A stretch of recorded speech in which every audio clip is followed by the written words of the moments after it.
Olá, meu nome é Olavo, eu sou professor de Fundamentos Matemáticos da Física A e essa é a primeira aula sobre a unidade 1, em que nós vamos tratar da importância dos vetores na física. Eu sei que todos os alunos já conhecem a noção de vetor a partir do que fizeram no ensino médio, mas é importante introduzir aqui algumas noções novas que são características do ensino em nível de terceiro grau. Então, todos sabem que o vetor ele tem, por definição, três características, que são: ele tem um módulo, ele tem uma direção e ele tem um sentido. O que é mais importante de se considerar nessa definição é que todas as três características que eu mencionei aqui são independentes de um sistema de coordenadas. Ou seja, o módulo, que é representado graficamente por esse comprimento aqui, ele não depende de um sistema de coordenadas, ele é uma distância. A direção muito menos e o sentido muito menos. É por isso que a gente chama o vetor, diz que o vetor tem um caráter geométrico, porque ele pode ser definido de maneira independente do sistema de coordenadas. Aí, é claro, vem a pergunta: por quê? Por que é realmente necessário fazer uma definição que independa do sistema de coordenadas? Bom, isso é importante por várias razões e eu vou apresentar aqui apenas algumas delas. Então vamos ver. Vamos imaginar uma característica do espaço. Então vamos pensar no que nós entendemos como espaço. Para nós, o espaço físico coincide, na verdade, com o espaço geométrico. Ele é um vazio, como está aqui. E por ser vazio, ele não tem nenhum ponto privilegiado, ou seja, ele é vazio e além disso ele é infinito. Então esse ponto que está aqui, P1, ele tem as mesmas características que P2. Não são o mesmo ponto, mas um ponto não é privilegiado com relação ao outro. É isso que nós chamamos de um espaço homogêneo. Ora, o que pode quebrar a homogeneidade do espaço? Então, se nós temos um espaço homogêneo, será que existe algo que possa quebrar essa homogeneidade? Sim. Um espaço que deixa de ser homogêneo é um espaço, por exemplo, em que aparece um centro de força. Se aparece um centro de força, é claro que esse ponto aqui, mais próximo do centro de força, chamado de P1, ele agora tem uma característica diferente deste ponto aqui. Ele agora pode ser referido ao centro de força e se pode dizer que o ponto P1 está mais próximo do centro de força do que o P2. Então, o que podemos dizer que quebra a homogeneidade do espaço? Uma força. Curiosamente, pela lei de Newton, a força é o produto da massa vezes a aceleração, que é, vamos chamar assim, a variação do momento com relação ao tempo.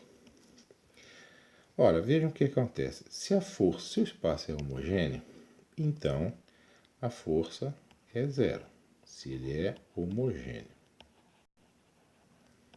Se a força é zero, o momento, que teoricamente deveria variar com o tempo, não varia.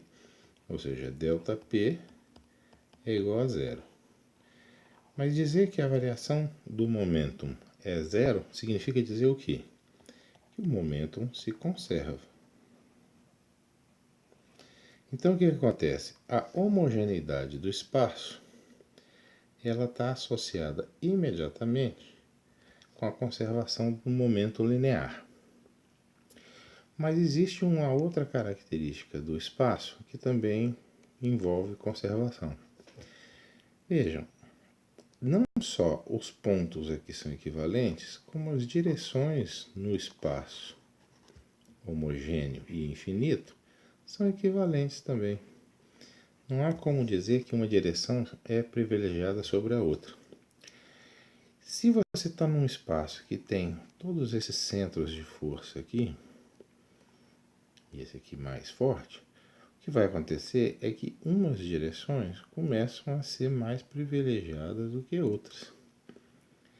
E aí o que vai acontecer é que esse espaço deixa de ser isotrópico, ou seja, a sua isotropia, a sua indiferença com relação à direção, ela pode se quebrar. Nós vamos ver em aulas futuras que essa quebra da isotropia está associada à noção de torque. Talvez alguns de vocês já conheçam, mas não é um conceito muito comum no ensino médio. E o torque, ele pode ser escrito como a variação de uma coisa chamada momento angular com relação ao tempo. Se o torque é zero num espaço isotrópico, quem se conserva é o momento angular. Então, se conserva. Isso significa, então, que aliado à isotropia do espaço está a conservação de uma outra grandeza física chamada momento angular. Então, é óbvio que as leis de conservação da física estão imediatamente caracterizadas na sua forma vetorial a partir daquilo que o espaço apresenta como propriedade. Um espaço vazio é homogêneo e isotrópico e nele conservam-se o momento linear e o momento angular. Pois bem, outra questão importante é a questão sobre os objetos, principalmente os objetos geométricos, mas não apenas eles. Vamos ver o seguinte: vocês sabem, isso já viram no ensino médio, que as várias cônicas, chamadas cônicas, podem ser definidas a partir da interseção de um plano com o cone, daí chamarem seções cônicas. Pois bem, o círculo é obtido com uma interseção de um plano paralelamente à base, então esse aqui é o círculo. A elipse é quando a interseção se dá por um ângulo menor do que o ângulo determinado pelo lado do cone. A parábola se dá quando a interseção se dá por um ângulo que é exatamente o mesmo ângulo da lateral do cone. E a hipérbole é quando o ângulo é maior. Isso fica mais ou menos claro a partir da análise que se faz aqui dos ângulos de interseção. Né? Então, aqui fica fácil de ver isso. Ok, mas vejam só, essa daqui é uma elipse. Ela é uma elipse porque ela tem dois focos, ela tem um eixo maior, ela tem um eixo menor e, portanto, ela é uma elipse. Eu não precisei de falar de absolutamente nenhum sistema de coordenadas para falar sobre o lugar geométrico,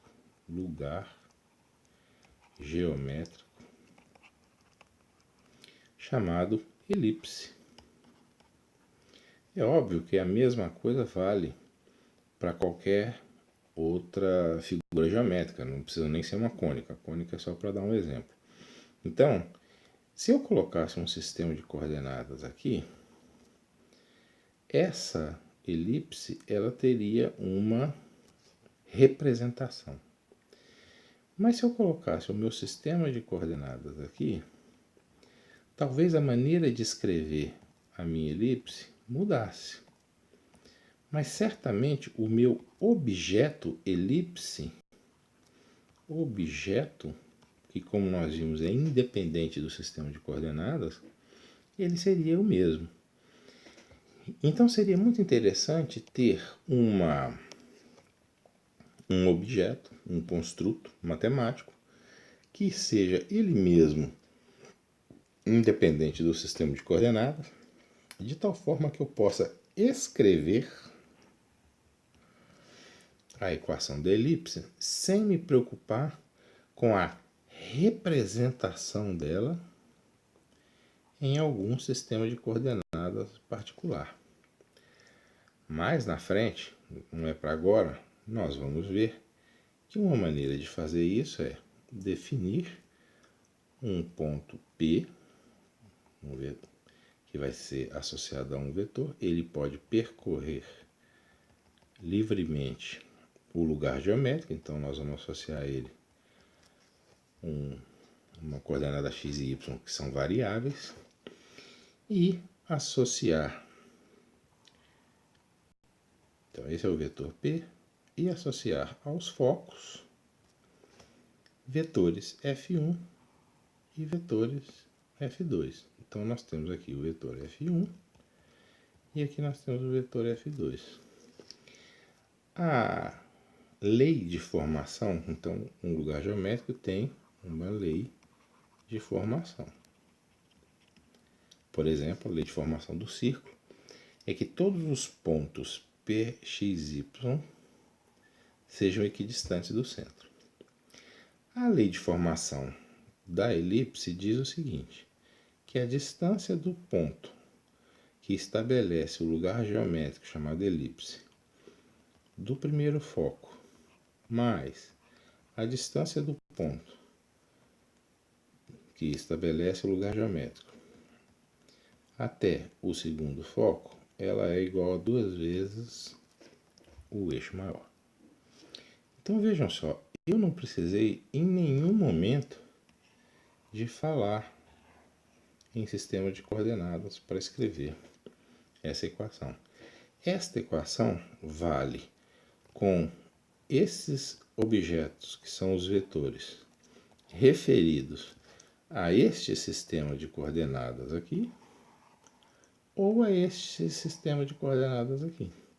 É claro que se eu me referir ao sistema O, eu vou ter uma representação para os vetores PF1, PF2 e etc. Se eu me referir ao sistema O', essa representação vai mudar. Ou seja, a equação da elipse vai mudar, mas é a mesma elipse. Então, com os vetores, nós conseguimos uma coisa bacana.